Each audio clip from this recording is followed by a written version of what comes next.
Hello and welcome to the Maritime Heritage Center. This is going to be a 5-part tour series about this exhibit behind me.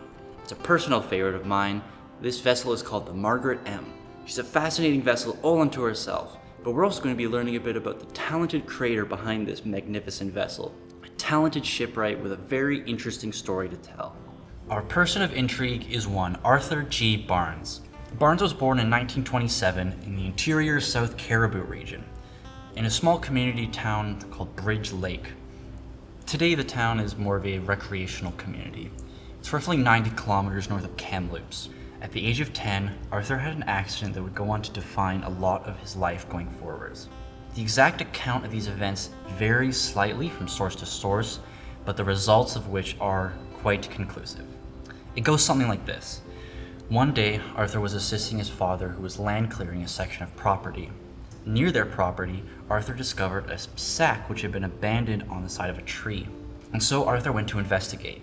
Inside the bag were delayed explosives, which had failed to detonate.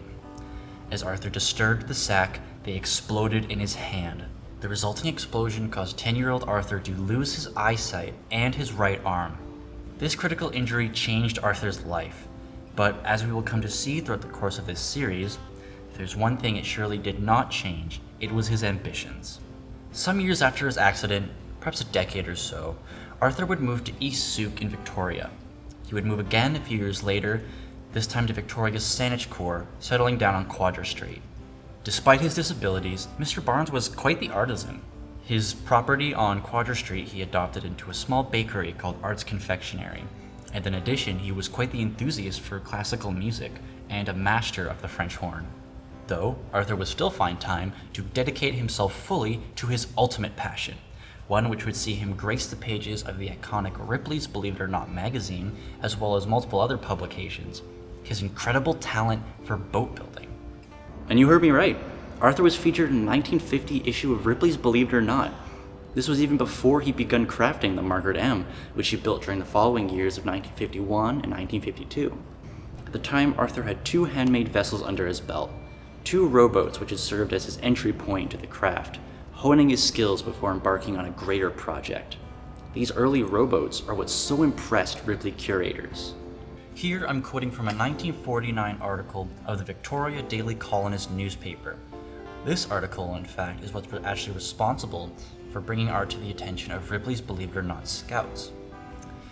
Quote, Arthur always wanted to do something related to the sea. He wanted to be a fisherman or a sailor. While living in East Souk, he came to know another young man, Rick Basso, who was a boat builder, and Peter Klaus, a boat designer. The 3 of them became good pals, and Art learned much from his 2 friends. He watched with his own hands and listened. Even his father thought it was a foolish idea when Art said he was going to build a boat some time ago. To that, Arthur remarks, quote, But I fooled him and a lot of other people. I built that boat, and when it was finished, I sold it for $40. That's the rowboat he's talking about there. Later on, in that same Daily Colonist article, that bigger, more ambitious project of Arthur's is alluded to, as if even then they knew something big was coming for Arthur. Quote again, Art's big ambition is to own his own sailboat, and it's going to be a big one. He's going to build it himself one of these days. Arthur says, That's why I'm starting on these smaller type boats, to learn as much about the work as possible. The article concludes with this notable thought, referring to Arthur. Quote, He has his own ideas about the business of being blind. Arthur says, If you want to do something bad enough, you'll do it, come hell or high water. There's nothing the matter with being blind.